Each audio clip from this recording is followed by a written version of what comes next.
team of gold. Everybody knows us, we call Millwall. Let them come, let them come, let them come. Let them all come down to the dance. It's Saturday, Polo Lane, we've all come down to cheer. We've had our jelly deals and our glass of beer. Come rain or shine all the time, our families will bring. And as the lions run on the pitch, everyone will sing. Let them come, let them come, let them come. Let them all come down to the den. Let them come, let them come, let them come. We'll only have to beat them again. It's the best team in London, no, the best team of all. Everybody knows us, we call Millwall. Let them come, let them come, let them come. Let them all come down to the den. It's Saturday, Polo Lane, we've all come down to cheer. We've had our jelly deals and our glass of beer. Come rain or shine all the time, our families will bring. And as the lions run on the pitch, everyone will sing. Let them come, let them come, let them come. Let them all come down to the den. Let them come, let them come, let them come. We'll only have to beat them again. It's the best team in London, no, the best team of all. Everybody knows us, we call Millwall. Let them come, let them come, let them come. Let them all come down to the den. Let them all come down to the den.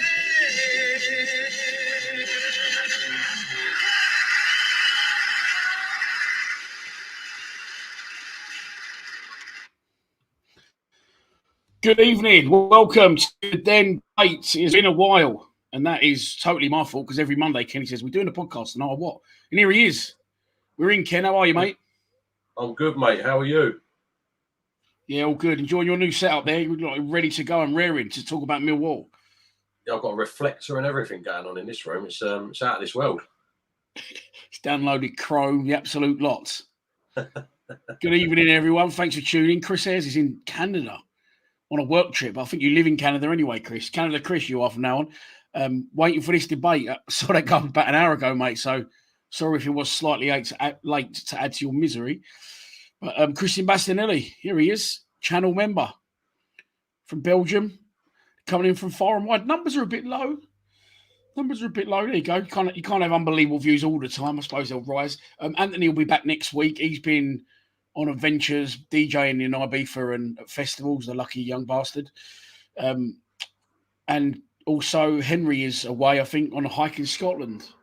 It's a long way to hike. But listen, let's crack on. Evening, Steve Morrison. Our Steve Morrison. We ain't done one of these, Ken, since before the game started.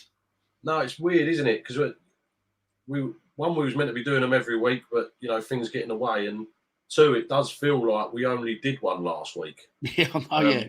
We've got quite a lot to talk about. Loads to talk about. We are going to cover the other games quickly. Starting with Stoke, of course. Opening day of the season. Was you expecting that result and performance from the boys? I was definitely expecting a win of sorts. I'm absolutely buzzing to get the 3 points, good result, clean sheet, etc. But I didn't think that we looked good. I thought Stoke looked quite poor. Would you agree with that? No, I thought we looked really good, but yeah, I suppose on reflection, Stoke bounced back the following week, didn't they? Anyone can beat anyone in this division, but because it was first game of the season, I think we exceeded my usual expectations. If that was mid-season, I probably would have gone, well, that's really good. But to hit the ground running like we did after a few shaky friendlies, shall we say, I thought it was really good. I thought Shackleton, Mitchell and Honeyman looked really good in that midfield. Honeyman definitely seems to fill that void we've been missing with like a proper 10, doesn't he? Well, yeah, he did on that game, definitely. For the Stoke game, I felt like, watching someone like Honeyman in that Stoke game, he was like, what a player we've got on our hands here. Mm-hmm. He just chased down every ball. I'd say that he's a bit like Ben Thompson, but with better quality. He can pass the ball, he can make a tackle, he can stay on his feet. But also he's quite a big attacking threat. He's always anticipating certain scenarios, certain situations. So yeah, on the Stoke game, I thought Honeyman had an absolute blinder. He always seems to be like trying to advance up the pitch as well, doesn't he?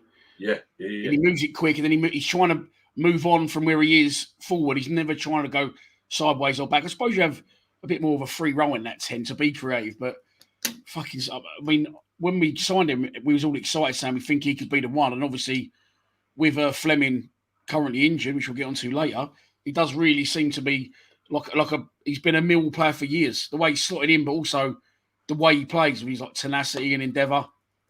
Yeah.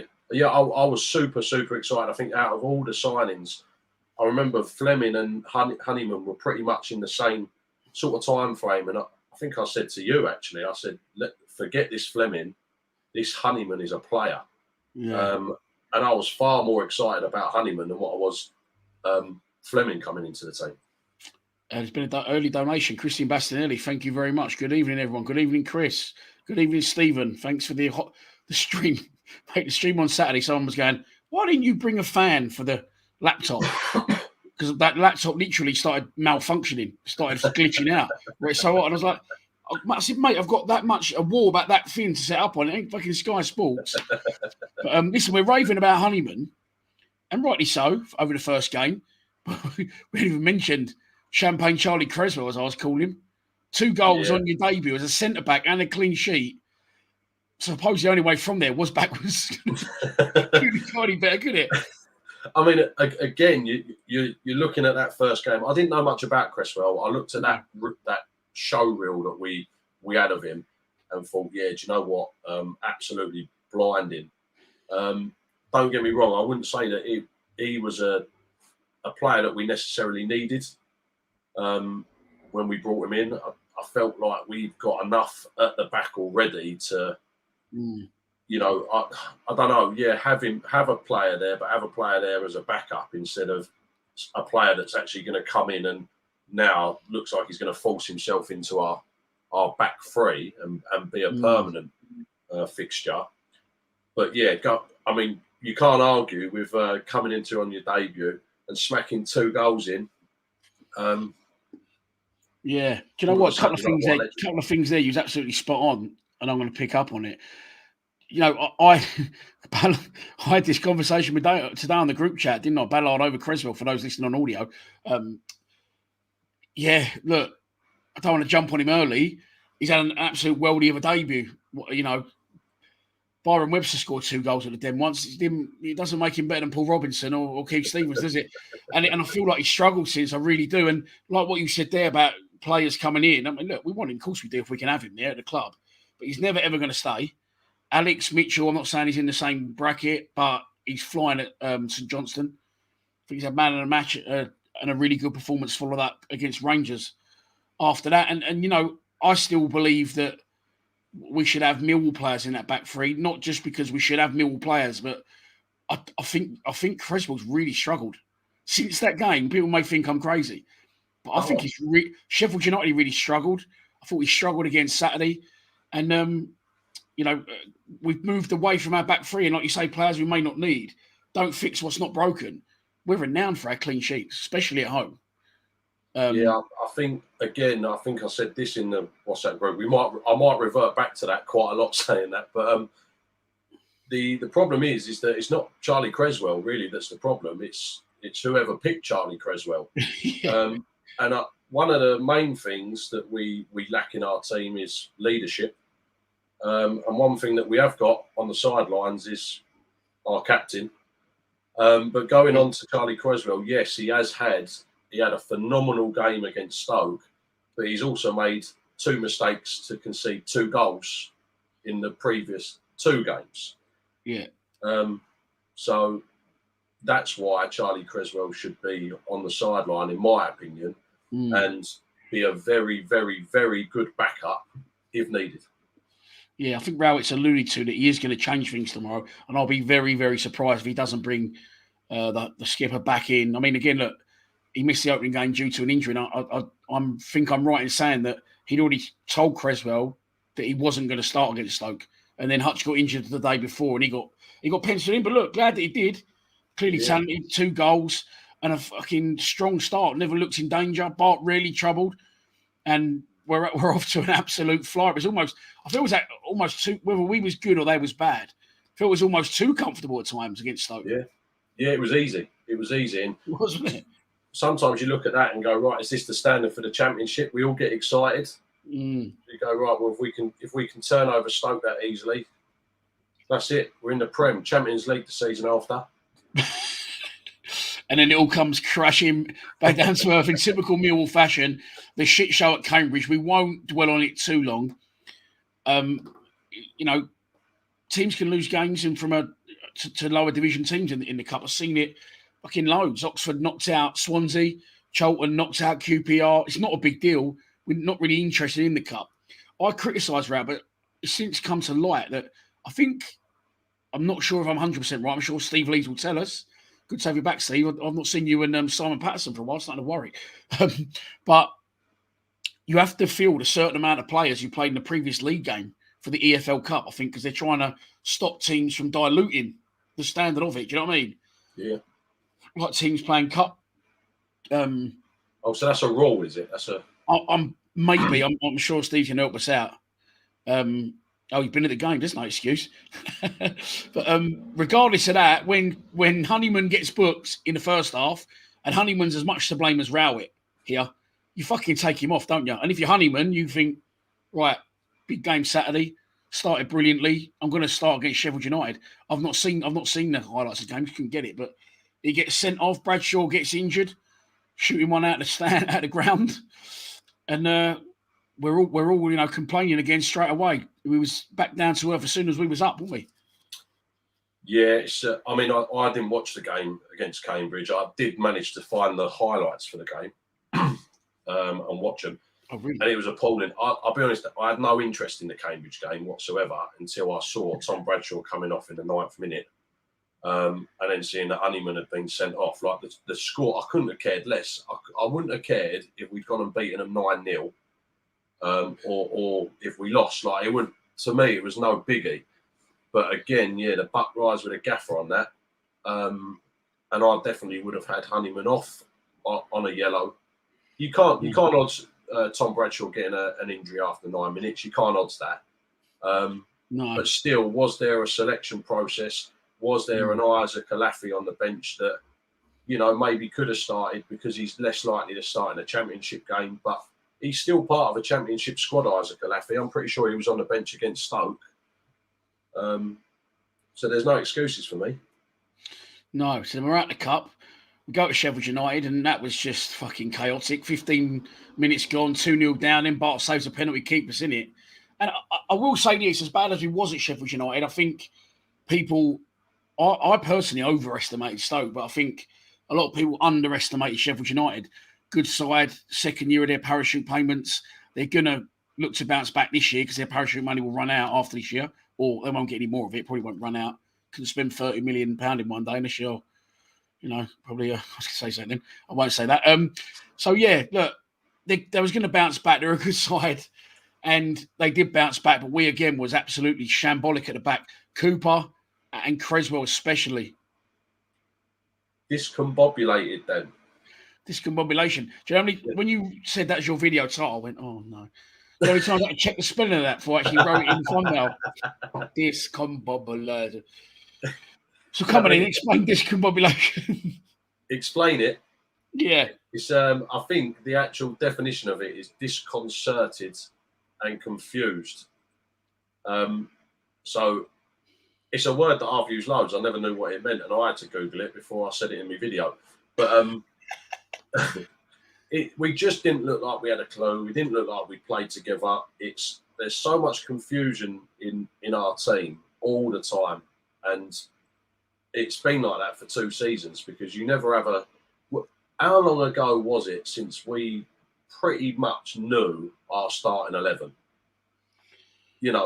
And we thought, I don't know. I'd probably go with the Stephen Reid days, the Timmy Cahill days, and stuff like that when we last actually knew. So it's not a Gary Rowett thing, but it seems to be a lot different, more so over the last few years.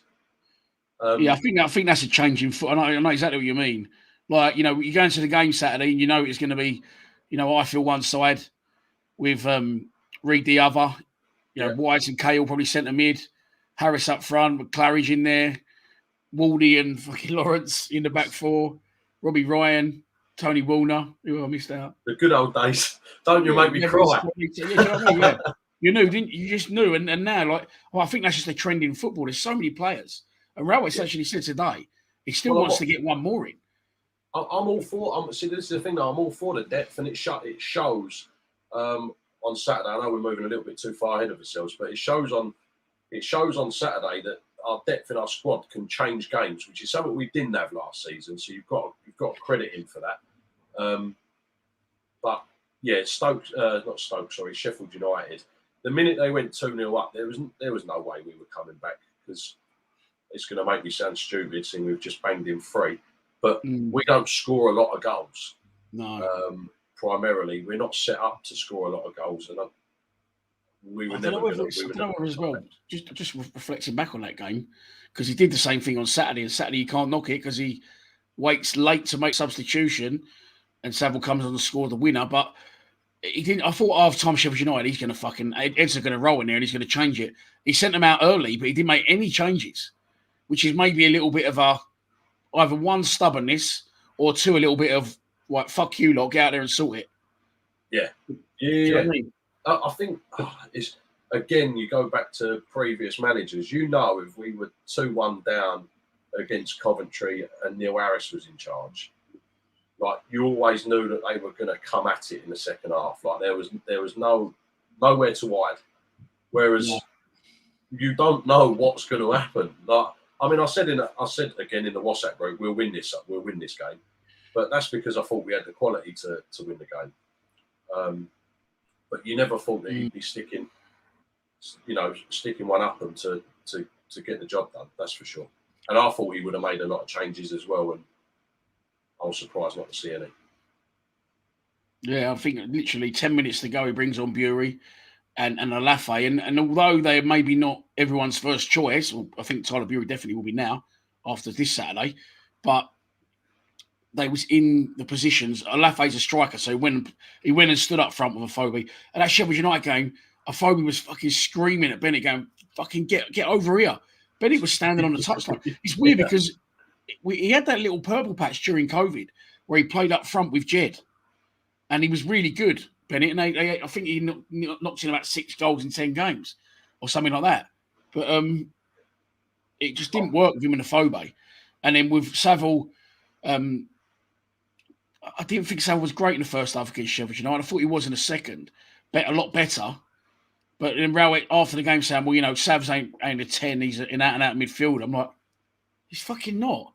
He used to play on the 10 behind Morrison and Gregory. And we used to press high, break teams down from goal kicks, and finish 7th.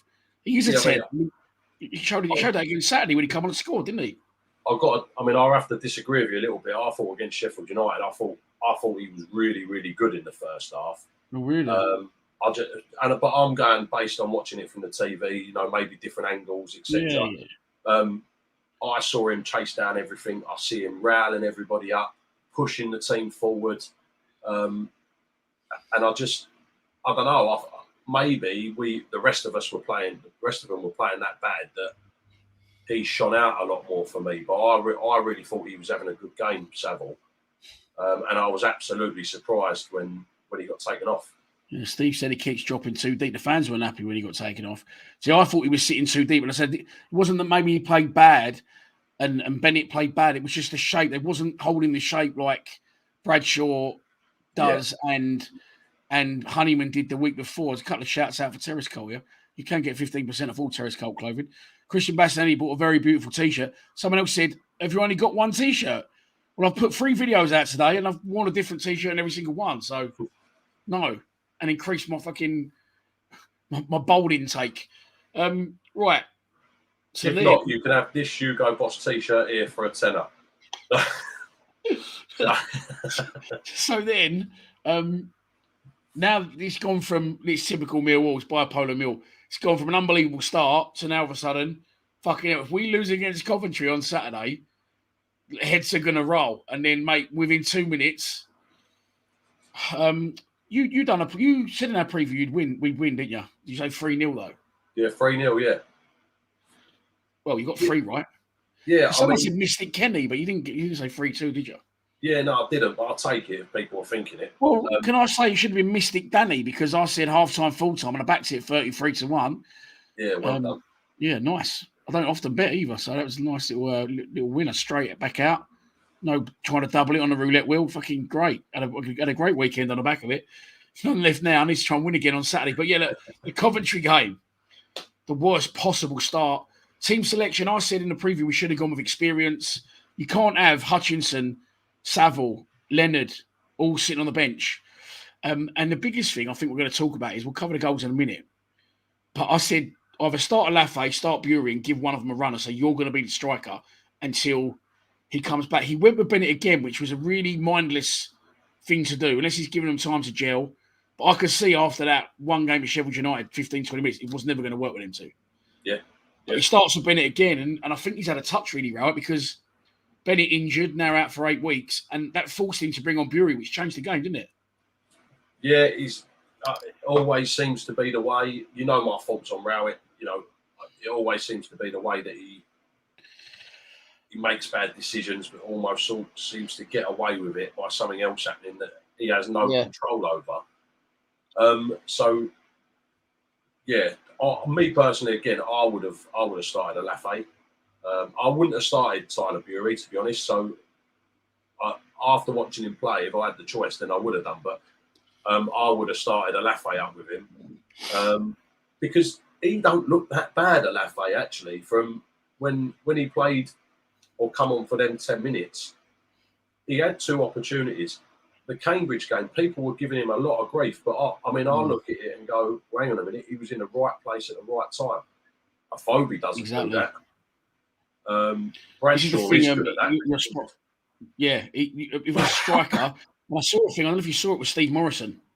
One of the press slagged off one of his Cardiff strikers, and he went, well, hang on, stop. And he pulled the geezer up in front of everyone. He was saying, you're making a story out of nothing. He didn't have a bad game. He had a fucking good game. And as a striker, you're not fussed if you miss. You're more concerned is if you're not getting in the right areas to get the chances. I think it's a confidence thing with a striker. Once the Lafay gets one, I think I really believe in Tanner. I always have. Always backed him. Always mentioned him on the show. And I think in time, he's a big, powerful centre forward. And I think if he gets one, I think more could follow, you know? Yeah, I agree. I think that he could be a very good answer to us. We don't know what Volkslammer's up to, or what he's about yet. So we need to. There you go. We need to. It's in the right position. So need to go with you in that conference. There you go, Steve. You're the man. It's like we're in one mind, Steve. 2 bodies but one mind, me and you. Yeah. So let's just talk about the capitulation. I think we're going to get onto a certain subject shortly because it's all been going off a bit now, WhatsApp group. But look, 1-0 down, first goal. On reflection, I watched the goals back. I said this in my post-match earlier that is up on the channel. On reflection, I've watched their goals back and back again. I actually think they're 2 very well-executed goals. What was your take on it at the time? I think they played exactly the same way as what they did when they come to our ground last season. They're very, very quick, and they do this weird... very, very so they pass the ball forward, drag the ball, and then push it back, make our midfield push back out, and then it's a one-touch run. So obviously the corner was the corner, but the way that they were executing their passes, it was quick, crisp passes through. And I've completely forgotten what your question was, but the way that their first goal, the corner. Sorry. Okay. Yeah. So, no, haven't. I'm just going off on one. Yeah. From what I saw, I just saw a lot of confusion from our players, and like you say, some very good execution from Coventry. Yeah, it was. Sorry. What? Yeah. So, so I didn't really see what was going on. Like I said, I just saw some sort of confusion at our near post, and the Coventry player just coming straight in, having a go and getting it in the goal. Yeah, it was actually a corner conceded by Creswell. Yeah. Which he'd atoned for an earlier error, giving it away again up the pitch. Sounds like sort of assassination of fucking Charlie Creswell, isn't it? And then he comes back, concedes the corner. But as I'm that sad. Yes, I am. I've frozen it at the time when he connects to the ball, and you've got Mitchell marking one play, you've got Danny Mac marking the other, Murray Wallace marking the other. They're all touch tight. They're all goal side.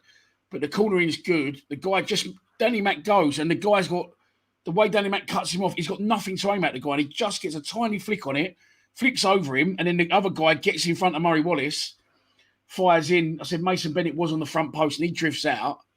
And that could be the only potential. You know, if he had stayed there, he might have cut that out as it come across. But he got sort of sucked in as well. And then we're 1-0 down. And then we get caught on the ball, don't we, again? And they got the other end. They score again, but it got disallowed, didn't it? Yeah. They actually score again. Then Murray Wallace goes, Murray Wallace? Fucking hell, where I got that one from? Wish he had gone off. I thought he was terrible. Then in the first half, well, he was apparently injured as well, Murray Wallace, wasn't he?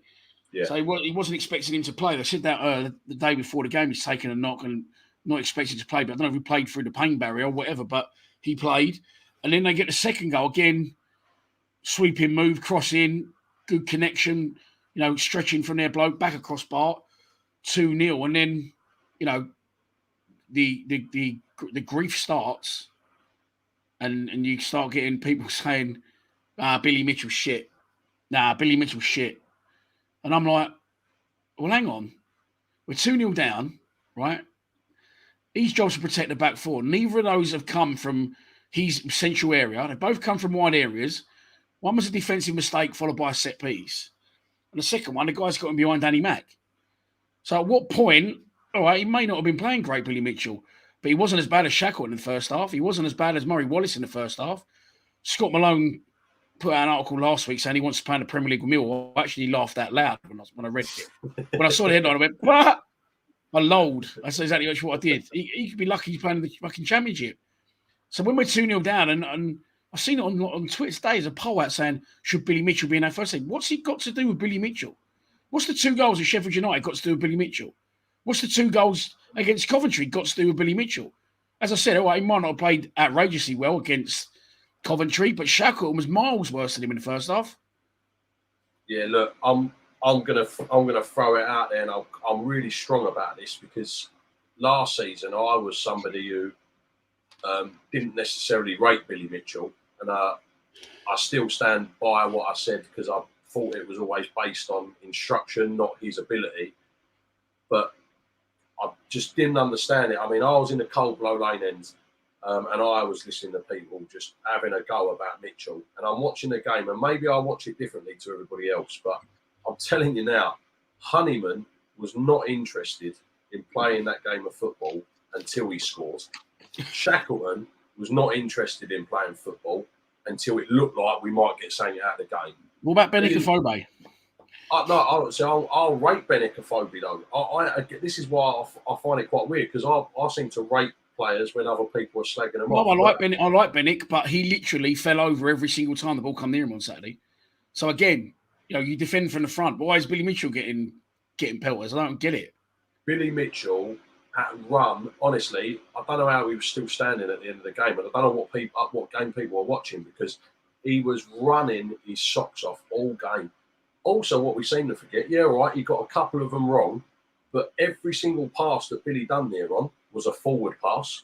Yeah. Right? Everything that people have been moaning about for months about, he only passes backwards, he only passes sideways. Right. So when he then tries to make a forward pass, people are moaning at him.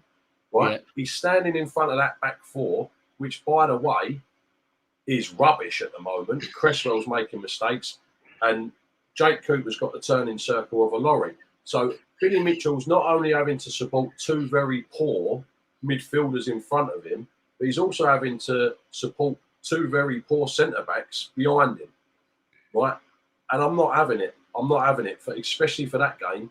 Billy Mitchell had an absolute blinder, as far as I'm concerned. And whoever don't believe me, go back and watch the whole 90 minutes again and watch Billy Mitchell. He a couple of straight. I remember one, he took a fresh air shot, one, and there was one other that he tried to go across field, and long dive went off the pitch.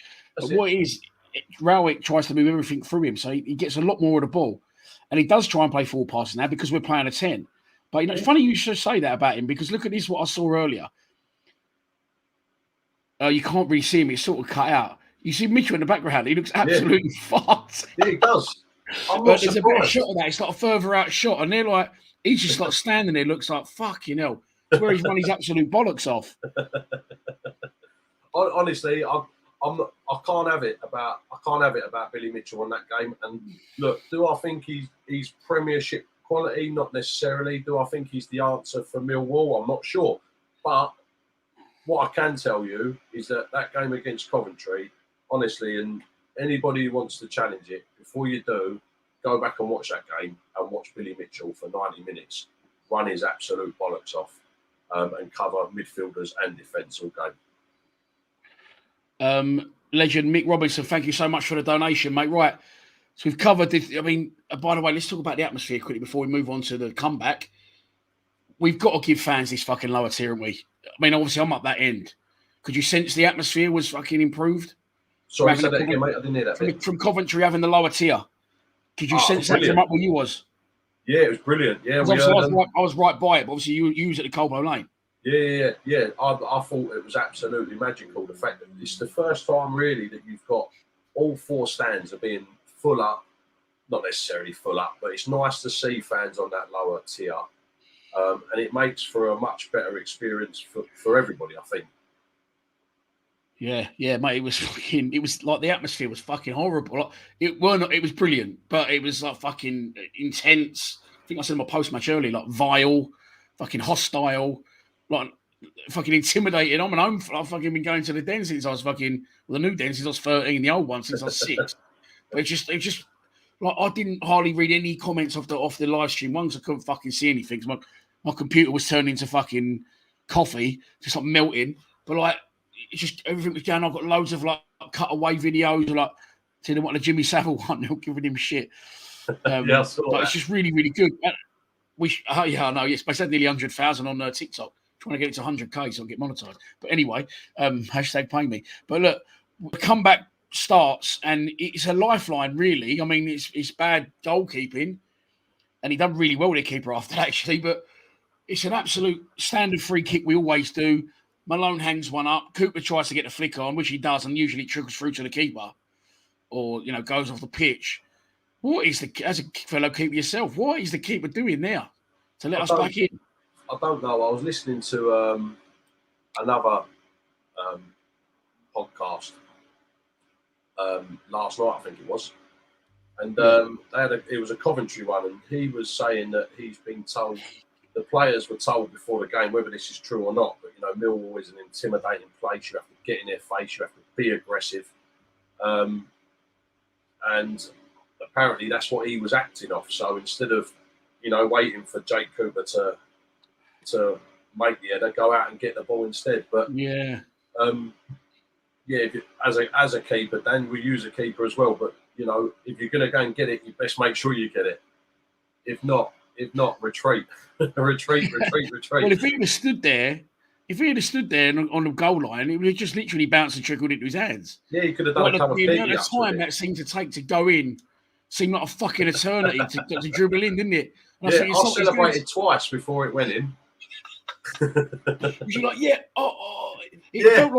it felt like someone could have just walked back and put their foot on the ball. Why could no one get back quick enough? Well, I don't know. And it's put us back in the game. We go in at half time, really. If we'd gone in 2-0 down, I think there'd have been major booing. I think if we'd have lost the game, there'd be people fucking calling for Rowett's head already.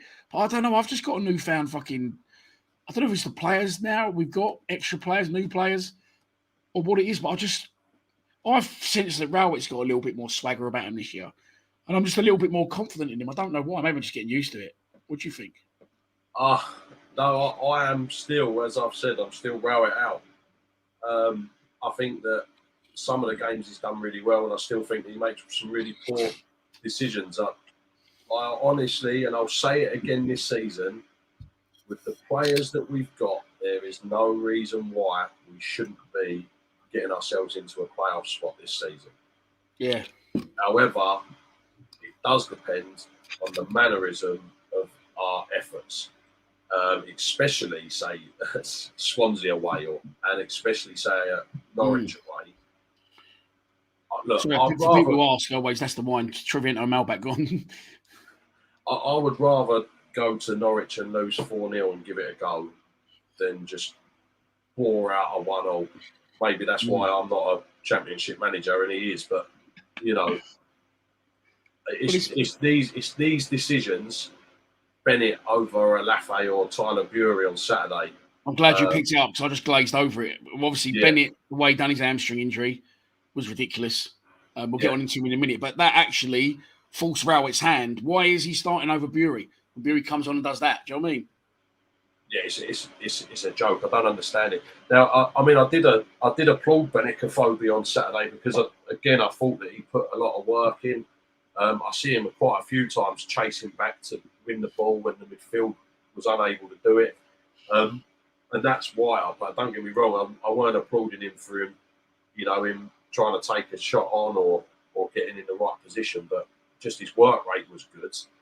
But look, there's plenty of players on that bench, in my opinion, Dan, that should be playing on Tuesday night. You're a big Ryan Leonard fan, aren't you, for one? Oh, mate. I honestly, the best, I'll tell you what, the best top, when we got the best out of Billy Mitchell was when we had Ryan Leonard and Saville in the midfield with him. There was a game, and I can't remember what game it was. I think it was the back end of last season.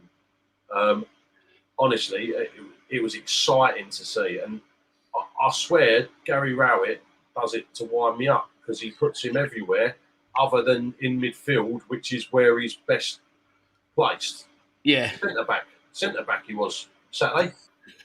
I quite like him as centre back. Yes, I do. Right wing back, but you're right, yeah. And I've got this on good authority. You will never see Ryan Leonard play centre midfield again for us because Rowett doesn't believe he's a centre midfielder. Even though he's a record signing box-to-box centre midfielder. I know he didn't sign him personally. I remember he had a little purple patch. He scored Hull away, absolute rocket, didn't he? Like a couple of years ago during COVID. And then he followed that up with a go away at Wickham. We beat Wickham 2-1. I remember watching that at the Den on the bean back. So he has played him in midfield. He has played him in attacking midfield. And Leonard has scored goals whilst doing it. But now you're playing goal next week. I can imagine Bart getting sent off, right? There's a penalty, and he don't put George Long on, he puts Ryan Leonard on in goal. That's what I can see happening. He's like, sit down, Longy. Yeah. Lenny? Yeah. He already knew, all right, Gaff, I just put on the all spokes on, putting the old Royce on. But Steve, that's an interesting one. Leonard has to play in place of Creswell or Shaq, not fuss which. I agree with that. I really do. My team, if my preview is out, but my team would be Bury and Aphobia up front, Mitchell, Saville and Shackleton in the 10.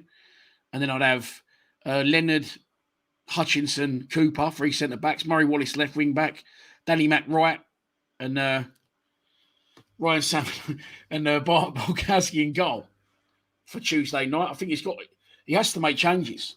I say that change with Bennett going off injured, false change. What are we going to do with Mason Bennett, honestly? He actually did an article in the week saying, I realise my fitness has been, poor, but I'm determined to make a fucking go of it now. Mate, nothing even happened. He just literally sat on the hoarding on the side and went, oh, no, take me off. I've done 9 minutes. Yeah. But the thing is, like everyone was saying in pre-season, like, yeah, Bennett's all right. He makes things happen. You could start him, but he'll be injured by 3:05. And he fucking absolutely proved them right. You can't have a build-up to a match day during the week. We're going to play this formation. We want you to do these jobs. This is our structure. This is our game plan. And you involve Mason Bennett. I mean, all right, it flipped on his head and it actually works out better for Rowett because he made the wrong choice to start Bennett. But he's just going to be a bit part player. Don't ever start him again. I wouldn't. Would you? No, I think probably Mason Bennett's best work has always been when he's come off the bench anyway. Yeah. I'm not a big fan of Bennett. I never have been. I don't think there's anything magical. Like you say, I think he had a bit of a purple patch for a little while, and that kept him going. But other than that, it was he was never a starter in my opinion. Especially when like I say, I wouldn't have started Bury. I would have started a Lafay, but that's because I haven't seen either of them really. But surely Rowett must be looking at Bury in training, because it's nearly twice now that he's stuck one top bins from the edge of the area. Right. Yeah. Also, his running, his taking on, his confidence, all of these things that have rocketed, over the last year. What are you not seeing to put him over a 45-year-old striker? I think that Nick from the Atsung podcast, I think he summed it up really well. He said, I thought that was a mic drop and walking out about the 45-year-old striker going out the window. He said, Rowett prefers the functioning rather than the not the talented, like the exciting. Do you know what I mean? Yeah. And Bury is that, but he just doesn't give a fuck, man, does he? I love that about him. He's got the worst clobber I've ever seen in my life. He wears headscarves to the games. I don't care. He can do what he wants. If he just gets the ball, every time he's looking to jink inside and have a go at goal every time. And that's what we need. We need him now. And he has to start. I agree with you. I probably would have started Lafay on the basis of he's a centre forward. Yeah. But now I think, he absolutely has to start. Second half, did you think it was better second half? I thought it was improved second half. I still didn't think it was great. I think we were improved, but I think we were 100 times better the minute the Saville come on. Yeah. Like I said, again, just for me, midfield, Honeyman and Shaq's done absolutely nothing. Well, this is the problem, right? They've done nothing for 60 minutes, right? And then when we started looking like we was getting something out of it, all of a sudden they come to life and they started playing well. The problem is that us as Millwall fans, we don't remember what happened. Once we win 3-2, we don't remember what happened for the first 60 minutes. Yeah. But we remember what happened for the last half an hour, and every single player was then a great player. So for me, Saville changed the game, not just with the goal. He just demanded the ball. I love that. I think he's got a bit of a point to prove now. I think Saville thinks he should be getting in this side, and I agree with him, to be honest. Yeah. I think I'm not sure what it is with these low knees. Huh? He never was though. If you look at 3 games ago, me and you even forgot that we had him in the team. Yeah, that is true. We did that. I think that was on the last podcast, or it was. Yeah. We didn't even. I went, oh, hang on, we forgot about George Saville. Yeah. I don't know what it is with this.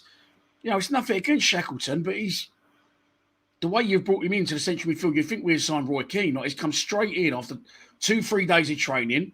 All right, he's not a bad player, but he's not an experienced championship. Well, I suppose he is experienced in the championship because he got promoted with Leeds, but he's not an old head and experienced head. And Saville's been around the block, been at our club 3 times. I just don't think you can play both those youngsters in there. I think you can only play one, and I'd pick Mitchell every time. You said that he didn't do a lot until he scored, right? But again, on reflection, he was like the other end to me. What a goal! I think that's one of the most underrated goals that I've ever seen scored at the Den. The pace that come back off the bar of the post, sorry. Huh? Yeah, Honeyman come running in? The pace he come in at, running in the opposite direction. The ball's come off the post, so he had to react. He didn't know where it was going to land. And the shape of his body, and then the power he got on that to change the direction of the ball and keep it on target under pressure in that heat, I thought was a fucking great goal. Yeah. That was at your end, of course, to talk us through your memory of it. Yeah, to be fair, I remember watching Tyler Bury. It was quite obvious that all he wanted to do was to get that on his right peg. I thought he was going in, to be fair. I thought from where I was standing, the keeper had to take 2 steps, I think, and I thought he'd taken them too slow. I haven't seen the highlights, and I didn't really see what Honeyman had to do. I just saw him there. And by the time I saw him there, I'll be honest, I thought he was miles offside. So I was waiting for the flag to go up. But yeah, no, listen, I'm not here to slag Honeyman off because I think he could be a great player for us. Oh, definitely. Yeah, and to show that type of initiative, to be in that position, However, what I will say to you is, who should have been there would have been a Phobie. That's who should have been there. Yeah. Listen, someone in the comments said, I am looking at your comments, people. Sorry, but always we'll go to them a bit later on. I'll try and get you all involved a bit more. Sorry. A Phobie, a great pre-season. Someone said they don't like he wants to be there. Of course, he ain't scored yet this season. Again, with a strike, I think you need one and you'll get going. But that was, I always defend a Phobie. I thought he was particularly poor on Saturday. He couldn't make anything stick. He was going down under every challenge. And that's why in the first half, they're just absolutely walking through us. I walked out that ground. We'll cover the third goal in a second. I walked out that ground. I was happy because we won. I thought it was an unbelievable game. It had everything. Goals, sending off, brilliant atmosphere. But my God, we were shit. We've got away with one there, but you've got to take your hat off. We got it over the line. I don't know how we got it over the line. I really, really, really, really don't. But they, of course, go down to 10 men, didn't they? So that gives us a little helping hand. Sending off for me as well, by the way. It definitely was a second booking. Because he goes down, he looks up and goes down again because he knew what he'd done. What did you think? Yeah, I mean, to be fair, from first watch, I thought it was quite a soft. It was a soft foul, if that makes sense. I think that maybe if he weren't already booked, would he have got booked for that challenge? I don't know. But listen, I'll take it. I'll definitely take it. I would have said it was a foul, but maybe not bookable. But happy days. You know, when you've got a card-happy ref, which he was, and you've got 15,000 Millwall fans shouting off, and you know how egotistical these refs are.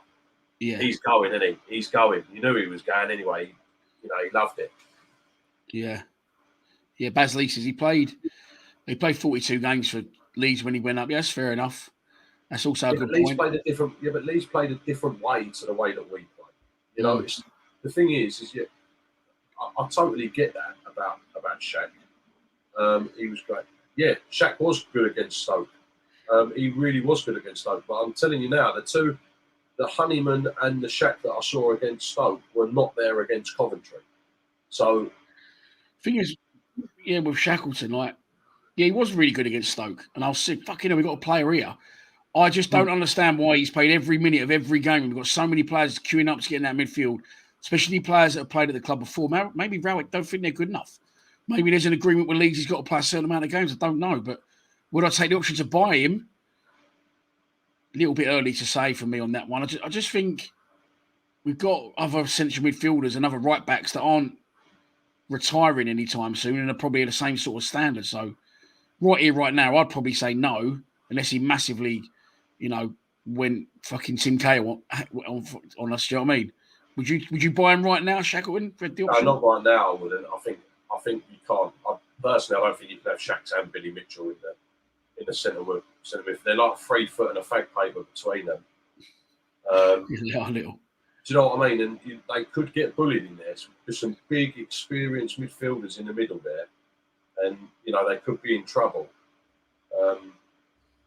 So yeah, no. The answer to your question is no. I think we've got Saville and Leonard, especially, that could definitely do a better job. Yeah, I think a bit of experience with a bit of youth, a bit of a mix in there. Do you know what I mean? Definitely. And then after sending off, the right was on the wall. People were telling me to cash it. I told a fella in our box, Barney, for the game, and I went. He went, "Have you put it on?" He went, "I'm going to put it on." He got 25-1 on it, and he went, "I'm going to cash out. I'm going to cash out." He cashed that for 80 quid. So I've looked at my thing. It wouldn't even offer me a cash out, so I couldn't cash out. And luckily, I couldn't because we kept plugging away. I tell you what, though, they hit the bar, didn't they? After that, and it was still end to end. It was still a ding dong, but then Posh George off the bench, back amongst the goals. Good finish as well, wasn't it?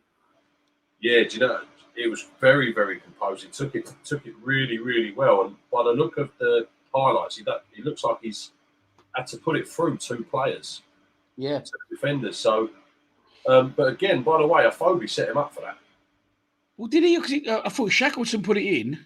Yeah. And then Phobie sort of went up. It hit Phobie or he chested it down. What happened? I think he knocked it down, didn't he? I think he knocked it down.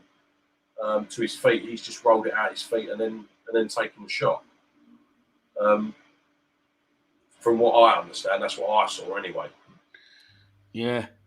But George Saville, more and more, is becoming the player that he used to be when he was with us before. Mm.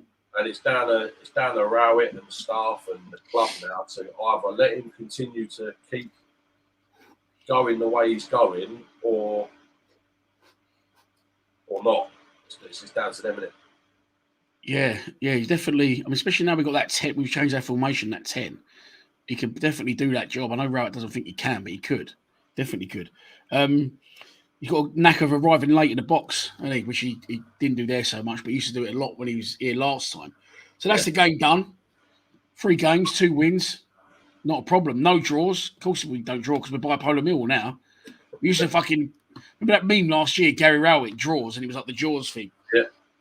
But that seems to be a thing of the past. He did say in the week, Rowett, as well, he said, we got to set up against Coventry and at the Den with an ambition to try and take the game to teams and beat them. He would never have said that 18 months ago, would he? Well, no, because he didn't have 15,000 Millwall fans there 18 months ago. So now he knows. It's so true. You know, he could play the way he wanted to play, but now he knows that he's gonna get it in the neck from supporters if they don't turn up. That's a very, very good point, man. I didn't think of that. Made me laugh as well. Right. What happens tomorrow? Swansea. What does he go with? What do you think he'd go with? What would you go with? I would go with experience. I would 100% have Ryan Leonard playing. And I think it was Steve Lees that said it. I don't care where he plays, whether he plays right wing back or Danny Mack comes out of the team. Because Ryan Leonard, in my opinion, is a better right wing back than Danny Mack. Or he plays and takes Shackleton's space, because I think he's a better midfielder than Shackleton. I'd start Bury, or maybe still start Alafe, and then bring Bury on a little bit later. And honestly, I'd think about maybe even giving Aphobia a rest and maybe starting Bury and Alafe up top. Well, it could be the completely unknown and work, but yeah, I think. Again, I was just about to say, for me, no, you need a bit of experience up there, but you don't like to play fucking experience. Like, he's not leading with that elsewhere, is he? Really? Thanks, Andreas. Very much appreciated, mate. Super chats are open. You can donate to the channel if you want. You can become a member now as well. You get wallpapers for your phone like this. Oh, it's got fucking a million notifications. You're not going to see it. Kenny sent it. I sent it to Kenny earlier. He gets them for free because he works for Lions TV. What about that? Perks of the job, Kenny. That's it. Yeah, tomorrow. I suppose no real point. I've done it in my preview. You've just done it. What he would play. Oh, sorry, what we would play. What will he play? I think he'll obviously go a bar. I think he'll bring back in Hutchinson. He's got Scott Malone fever. He's got SM tattooed on his arse cheek. So Scott Malone's going to play left wing back. I think he'll play Danny Mack. Now he's signed his contract. We'll get onto that shortly. I think he'll go Hutch. I think he'll drop Criswell tomorrow, and I think it'll be more than warranted. Yeah, there's more than a possibility. You know my thought process on formations and stuff like that. I'm still very much a 4-4-2 guy.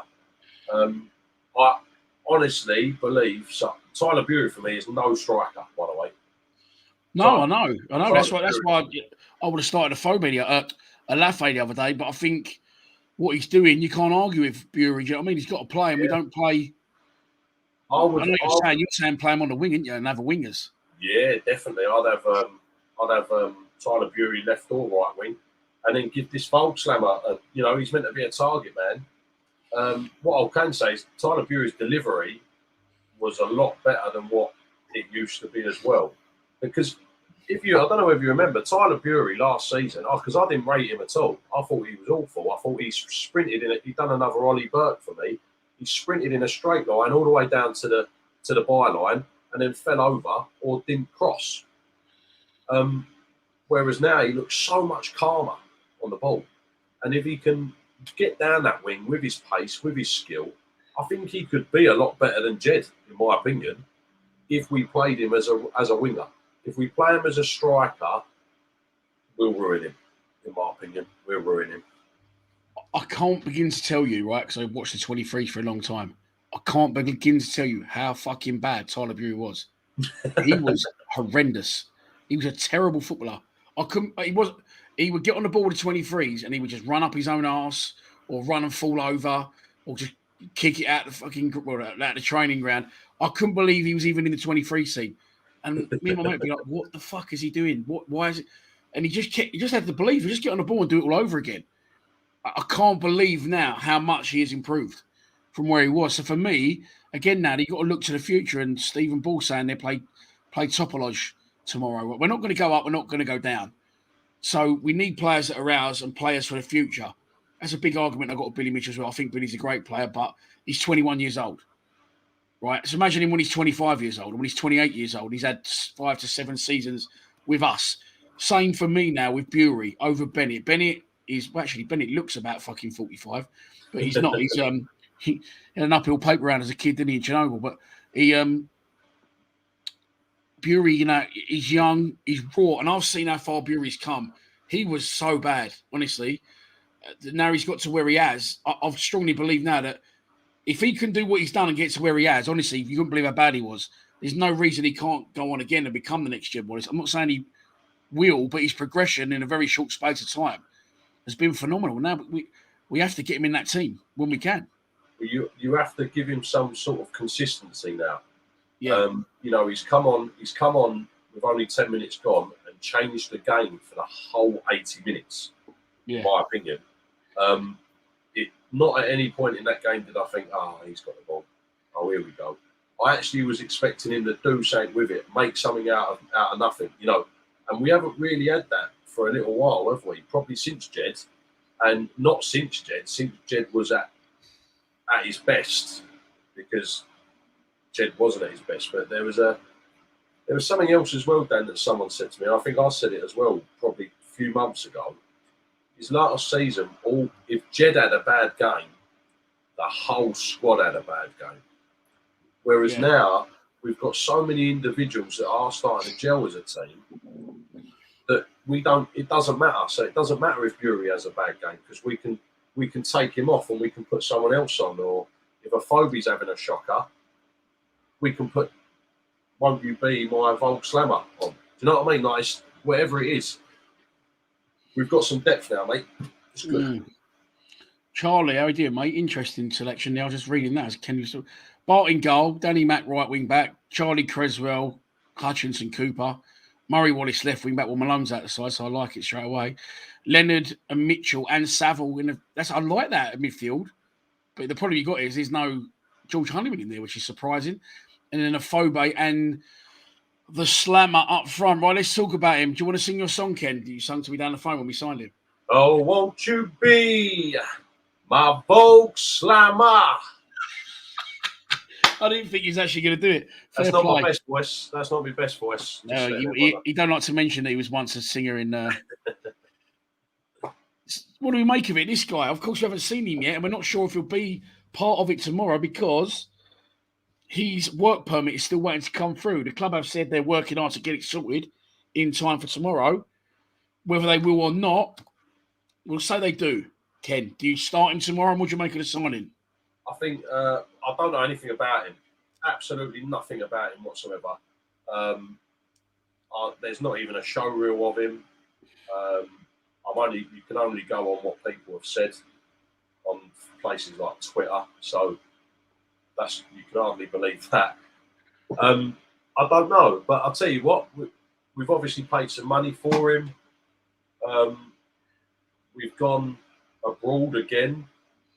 So, it looks like our scouting team's, getting better, we're hoping. I thought actually, funny enough, we're going to pull again. Yeah. I think, to be honest, again, like the same with the Fleming situation, look, you can't just rush these players in. We're going to Swansea. We're probably not likely to get a win. So just ease him in gently. He's been at the Den. He's been at the Den on Saturday. He's seen what we're all about. He's going to get a buzz off of that. He's going to want to be playing, surely. Rob, He's killed his show. The German Rob Hulse. Oh, don't. But just stick him on. Give him 20 minutes and let him come back to, maybe give him an half against Norwich. And then when we're back at home, let's see what you're all about. Did they announce him at half time? Do I imagine that? They sort of half announced him. Before the game. Before the game, they sort of. Yeah. By the way, two things I'm going to pick up on here, and it's absolutely nothing to do with what we're talking about. It's Millwall based. First and foremost, if you're all watching this, have a word, as Mr. Bipolar says. Tell your friends and tell their friends to tell their friends. Everyone is singing "Let Them Come" far too quick ahead of the beat and ahead of the tune. It's ruining the song pre-match. Everyone's going miles off in front. They've not got the right timing with it. And secondly, if anyone else sits in the Dockers, is it me or is the fucking sound system broke? You can hardly hear anything that the announcer's saying. Can't hardly hear "Let Them Come." And that's why after someone's like, have they actually announced Volkslammer? They haven't even mentioned it, and they just sort of come out quick. It's like won a competition. He was like David Brent when he started doing fucking PAs. They come out and just fucking wave the fucks off again. But look, he's not done it in the top division of German football, but he scored a lot of goals in the lower leagues. I said as well, by the way, in my video, he's a fucking unit. And people hammer me and went, yeah, unit, 5'10". I didn't mean high. Fucking Akin Fenway's about 5'8", but he's wider than he is high. Like, he looks like quite a fucking brute, doesn't he? And apparently he looks like an absolute beast in training, I've been hearing. Yeah, I'm slightly excited about him, but, because you don't know anything about it. We don't know anything about him. You just got to give him that opportunity. Same with Fleming, really. We've seen a show reel of his best bits.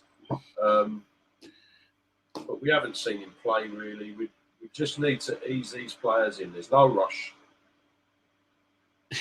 My mate took his kids to the open day and I saw him post on Twitter. And so he's got a son and a daughter and then himself. So he put 3 pictures up. First one, he said, her with her favourite player.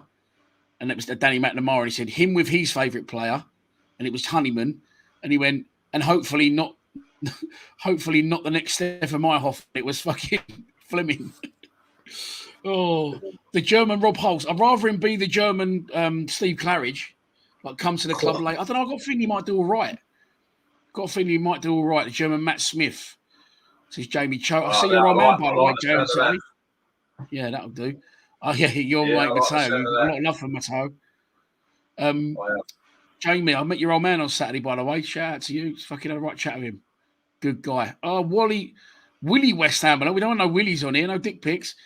You hate the Docker stand. Fair enough. Right. So we've covered the, I'm nearly called him the Hoff then. We've covered the Volkslammer. Sledgehammer. Let's talk briefly. We've sort of covered all of them without mentioning the issue. 3 injuries already. What is up with our fucking either A, our players, or B, like the physio and the conditioning coach? I've asked someone and I've said, is it the players going, I'm injured? Or is it, the other side of them going, well, what's wrong with you? And apparently it's that. And if you say you fucking got, we blowing your nose, you're right. If it, no, don't go in the squad. So apparently it's not the players, it's the, which is good. They're looking after the players' welfare. Nah. But it ain't like it used to be, mate. And they just fucking, just inject it and get me out there, or fucking strap it up and I'll fucking sit and play in bed for 2 days, for the next 2 days. What is it with players these days? Especially seems to be our players. No, the world has gone mad. I had an email from the FA 2 weeks ago saying that my under-10 team can no longer header the ball. We've had to contest it and we've got it. But what I'm going with that is that everything is becoming so PC. Yeah, everyone's so cotton wooled all the time and all this sort of stuff. We headed the ball our whole life. We're all right. Yeah. So weird, isn't it? Like, what is it with all these fucking injuries? Yeah, well, look, apparently Bradshaw was going to be out for a week, and then the next thing you see, he's in training doing really well. Wait on a minute, has he got an injury or has he got a cold? Or is he in training doing really well? Yeah. What's going on? I think I think you're right. If you're injured, you're injured. If you're not, then he should be playing. But I think as well, you don't get any statements, do you, from the club? You don't really get any statements from the players. What would be nice is if you could hear from what the players have got to say about their injuries. So, Not the first time Bradshaw's been injured. I'm a Bradders fan. I think you are as well. But yeah, I mean, he's had 2 very serious injuries. You can't really do anything about those. And this most recent one is just a hamstring. But I think that's pivotal to us scoring goals. I think it's really weird because, listen, I love Morrison, I love Gregory. They're Millwall legends. And you ask 99% of Millwall fans, they pick Morrison and Gregory every time over Afobe and Bradshaw. However, unfortunately, when you look at the stats, Morrison, and Gregory, they never scored 23 goals between them in the Championship. They did in League One. They didn't score. They didn't only score in the Championship. Yeah. Do you think they don't get the credit they deserve, them to? And how much of a miss is Bradshaw for Afobe? Yeah, I think a big miss because usually Bradshaw does a lot of running for Afobe. I don't know. Some days I'll rate Afobe, and some other times I'm like, get him off the pitch. What is he doing in there? So Bradshaw, though, for me, would 100% be my. I'd rather see if this Volkswagen is, like you say, a big target man. All day long would I be having Volkswagen and Bradshaw on the pitch instead of Afobe. So the missing Bradshaw is massive. The pressing is different in a game because Bradshaw will get right into their face straight away. Afobe doesn't. I think Bradshaw is a big miss for us up front, definitely. All right, nice. You just led me on to saying nicely. You just said, players we got striker wise. So players in. Guerrero has said today he still is interested in bringing in one more player before the transfer deadline. Rumours of 2 players. One, which I didn't get the chance to do a Den Daily for today, and I'll probably do it tomorrow. I literally have been editing and graphics and doing what I do since fucking. Thank you, Trevor. Well done. 9 o'clock this morning. So Trevor's here, is he? Oh, nice. Trevor's in. Trevor's in. I was say we know him, but we actually have. What a guy. Tom Cannon, striker from Everton. He's the first rumour. I'll be honest. I know nothing about him. I've tried to look him up. He scored goals in the Everton under 21s. He just looks like an ugly Troy Parrott. He's doing all right, Troy Parrott, by the way, at Preston. Is he? He's scoring goals. Yeah, he's scoring goals. And this guy is another one. I saw someone ask that Alex Jones from News at Den today.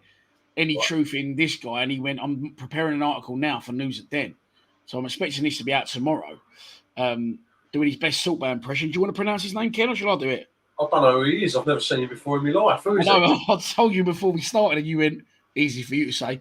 His name is Aido Imaku, I believe, and he's a striker / left winger for Shamrock Rovers, scoring a lot of goals over in Ireland.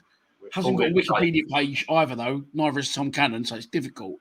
But I did see an article saying there's some Italian clubs watching him. So left winger / fucking I'll put my teeth in. Left winger / striker and an out striker. So do you think we need another striker? Of course, we've got Fleming out, Bennett out, Bradders out. So we've lost 3 forward-thinking players. Well, look, you've got, again, strength and depth. If you're going to bring someone like Tom Cannon in, then Tom Cannon is brought in on the basis that he is there to be a backup striker. He'll get some championship experience under his belt. Worst case scenario, he's gonna come back a better player if he's any good with signing. Left wing, yeah, totally. I'm all for having wingers, but you'd have to change your formation, Mr. Rowett, for that. Otherwise, you're just going to stick another winger up front, and it's not going to work.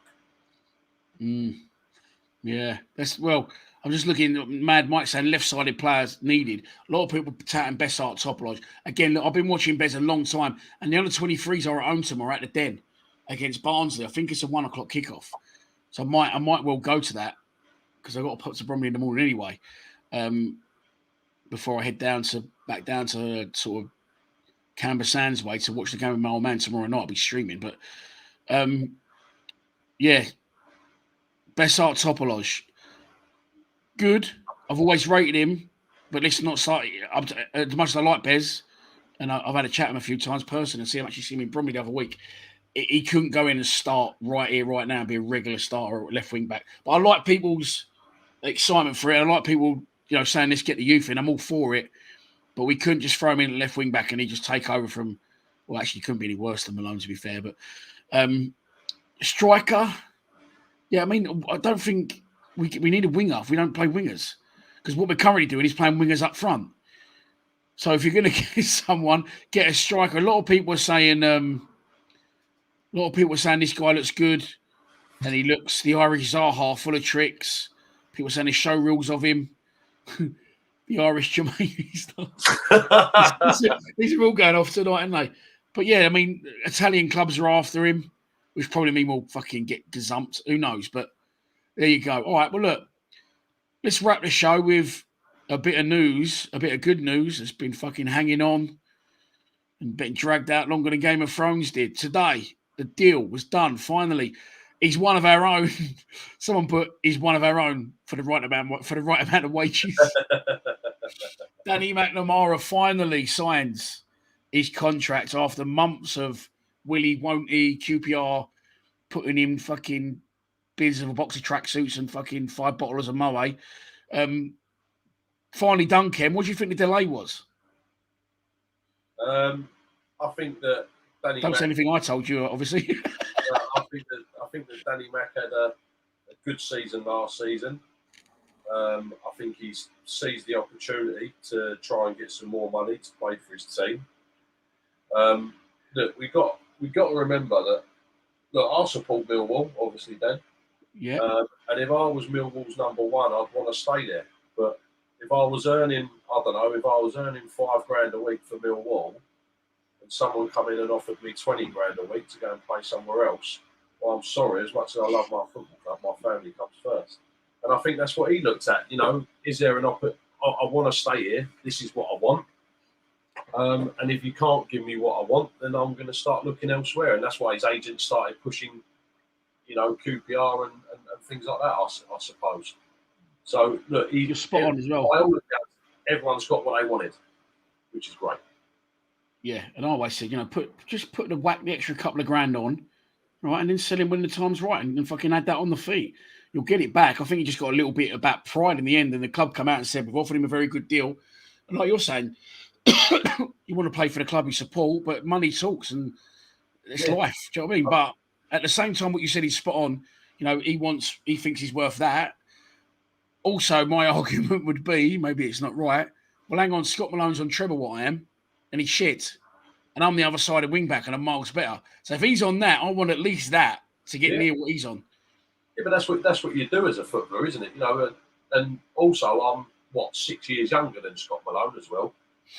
So I've got the potential to improve, get better, make my price tag higher.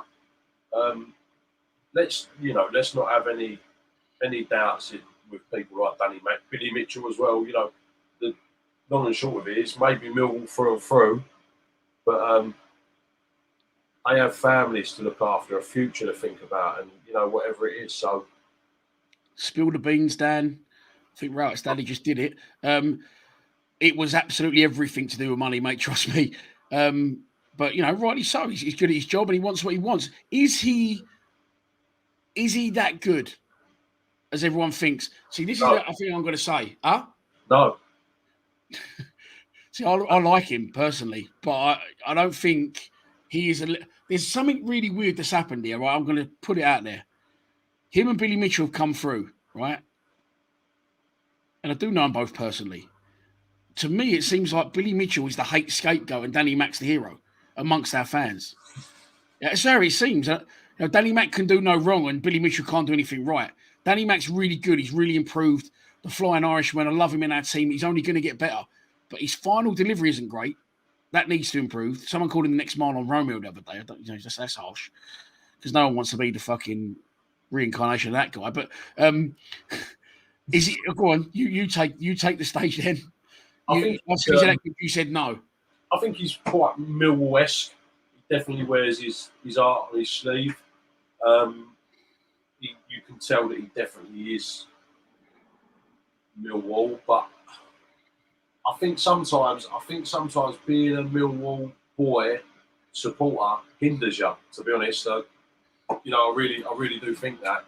And if you go just based on playing football, yeah, all right, Danny Mac, he makes some great saves, but he also gets caught out quite a bit defensively. Well, I'm not pinpointing him on this because I thought it was a good goal. Second Coventry goal, Geezer got him behind him. Yeah. Look, again, that will happen. Billy Mitchell give the ball away.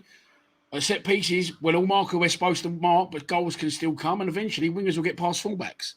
I think, honestly, as much as I love Danny Mac, and I think people have been caught up in hype by him a bit too much. Yeah, I'm not saying he won't go on to better things, but right here, right now. But I'll tell you something. Someone's just put name 3 better young right backs in our league. I don't watch other teams really, but I'll tell you what. Ryan Leonard is a better right wing back than Danny Mac. You're going to take that picture down of Matt Smith from above your bed and replace it with Ryan Leonard, aren't you? Fucking brilliant. But yeah, and that's nothing against Danny Mac. I don't have a problem if I see the team sheet and I see Danny Mac as our right-sided defender. I honestly do not have a problem with that. But what I'm saying is, I don't think he's as good as what people think he is, and I do think that Ryan Leonard is a better right wing back than him because he can also deliver. Well, look, it's not. We're not going to. I asked the question. It's me, but we'd rather have him than not. And he signed a new long-term deal. He put his post out on Instagram actually, and he said, "Delighted to have signed. Thanks for everyone that backed me. You know you are." So there was definitely some sort of bad feeling, or definitely things didn't go how everyone would have liked. But like you say, now everyone's happy. He's got his money. Yeah. The club have got a player signed, so we can always recoup on that later down the line if he gets to that level. It's good news. Yeah, I'm not going to be negative. Sometimes I feel like I'm being negative, but I'm just talking about what's happened. I didn't, I'm not his agent. I didn't start with this. But no, good player. Pleased to have him. Signs on a dotted line, along with Murray Wallace, along with Billy Mitchell. New long-term deals, and we're not done yet in the transfer market. Hopefully. Final thoughts on tomorrow? What we saying score-wise? It's so Jekyll and Hyde, isn't it? It's like you say, Bipolar Millwall. You very don't know difficult. what's going to happen. Would I rather take a loss on Tuesday and a win on Friday? I know it's irrelevant points-wise, but as a boost, yeah. I reckon we'll lose tomorrow, and I reckon we might turn up on Friday. Someone said earlier in the comments, we ain't won for something like 63 years at Norwich. I've not seen it. I've not seen us win at Norwich. I'm not that old. People going for a 0-0 tomorrow, 2-2. Steve Leesfields will get something. Of course, Swansea got their first win on Saturday. Phobia score of his arse, Chris Brown. I don't know. I think it's a difficult place to go. They play nice football, but they're partial to a fuck up at the back. We've done it right in recent years. 0-0 last year, 0-0. I've been every year, actually, since we came back in the champ. However, I wasn't there during the COVID. I think we lost 2-1. Had some really, really bad decisions. The difficult thing this week as well is we're playing tomorrow against Cardiff and we're playing Friday against Norwich. You couldn't have a worse journey because there's no real motorways, is there? The motorways in England all go up, in case you didn't know. Bit of a road traffic update. They all go up. M6, M1, A1's not a motorway, but A1 it pretty much is. To go across is a fucking nightmare. I don't think they're going back. I don't think they're coming home. I think they're staying up, having a rest day, and then going straight, making their way across. Yeah, I think that'd be the best thing to do, to be honest. Yeah. 1-0 Cooper says Mad Mike. So what are you going for, Ken? Score? I know it's difficult, but you got. I'm going to go for a 1-0 loss. 1-0 loss, yeah. I think that we'll lose. I think that probably Swansea should start early, get at us early. We seem to be conceding a lot. Well, 3 goals now. I think we've conceded in the first 14, 15 minutes of play. I reckon that will happen. I don't think we'll have an answer. And then I think Friday will be a different story. I reckon we'll beat Norwich quite convincingly. Yes, they're really struggling. By the way, a little bit of an exclusive for you. Don't know if I should tell you, but I'm going to fuck it. We are wearing our third kit for the first time against Norwich on Friday. The red and black stripes. We did that a few years ago with a red and white one, didn't we? The red and white husky one. And we drew 0-0. That was on the telly. Bart made a load of saves. So yeah, we're going to. Norwich game's on the telly, isn't it? Huh? Norwich game's on the telly. Yeah, that's what I'm saying. So Friday night, Norwich on the telly. We're going to be wearing our third kit for the first time. So get ready for the mad rush to the club shop to borrow up them 7XLs or double XSs. I'll be all right, 7XL. All right, mate. Well, listen, thanks for coming on. My voice is starting to fucking go again. And we will definitely, hang on. Yeah, we'll definitely do this again Monday. Yeah? Yeah, I'm about, mate. Yeah, definitely. We'll have Anthony back in Monday, and hopefully we'll be talking about 2 very successful trips on the road. How many points would you be happy with over the next 2 games between now and Monday, and how many do you actually think we'll get? I'd be happy. I'd be really happy if we got 4 points. You know, say if we managed to nick a draw at Swansea and get a win at Norwich. However, I think that we'll probably win 1 game and lose 1 game. So I think we'll probably get 3. Yeah, in the fear of being negative, I'm going to say 1. I think we're going to draw at Swansea tomorrow. And then I think Norwich, you know, they've not started well and they're going to kick in at some point. And I think that'll be against us. So I'll tell you what, if they start to keep sending that long ball though into Pookie, we'll be in trouble. If you've got these are our fastest centre backs: Murray Wallace, Jake Cooper, Sean Hutchinson. You know, when you look at it like that, and you've got players like Pookie having a ball sent over, that's terrifying. Yeah, do you know what someone said in the comments earlier, and it annoyed me because not what they said, but I forgot to put it in my post match, and I really, really meant to put it in my post match that Coventry striker in the first half was causing all sorts of problems for Cooper. He was an old school centre forward. They was firing it into him. It was fucking hitting him. It was sticking. He was spinning and laying others off, like linking play. So yeah, a player of Pukey's ability. Unfortunately, we ain't drawn yet, so we're going to draw one of them probably. I think that'll be tomorrow. And I just think I've just been to Norwich so many times and never seen us get a result. And I just I think sometimes as Millwall fans we get a bit too carried away with ourselves, and like I say, we beat Stoke 2-0, and then we're gonna win the World Cup. It's ridiculous. Enter us in the World Cup. Fuck it. Send us to Qatar. Exactly. I will be over. I would be genuinely. I will be over the moon with 2 points in 2 games. You draw your away game, and you win at the Fortress, which we do. I posted something earlier on social media. Welcome to hell. The amount of games we win at home is ridiculous now. So Reading, they got tanked. Fucking, they lose 4-0 to Rotherham or something like that. Yeah, that was before half time as well, wasn't it? I thought it was the heat that got to me. Someone come out of the box after about 10 minutes and went, Rotherham are 3-0 up against fucking Reading. I was like, oh. At that point, I was seeing a lot of mirage in the desert and all sort of. I didn't know. It was true. It wasn't a hallucination. Yeah, I think we've got to probably take a look at these 2 games and appreciate that they are very, very difficult games to play. It's very, very close to each other, and if we come away with anything, it's a plus. And at the moment, because everyone's only played 2-3 games, that table you can go from there to there very quickly, and it looks so dramatic, but it's not. So look, if we come away with 2 points from 2 games, we come away with 2 points from 2 games.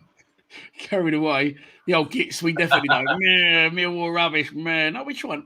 So we're doing all right. We're doing well. We're in a good position. I always refer back. I'm not moaning at all yet.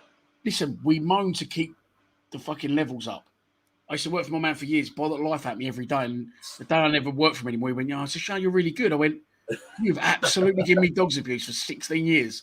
Ruined my life, Dad, if you're watching. And now you're selling me. Oh, it's a shame." He said, "No, because I'm fucking keeping you on your toes." That's what we're doing.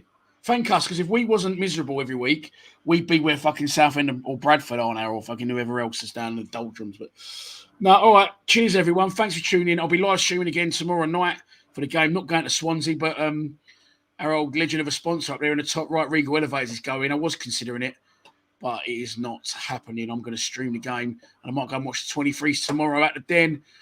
Ken, thanks, mate, and we'll speak next Monday after we've had back-to-back 4-0 defeats, yeah? Yeah. Cheers, mate. Cheers, everyone. Please subscribe to Lions TV. Come on, you Lions.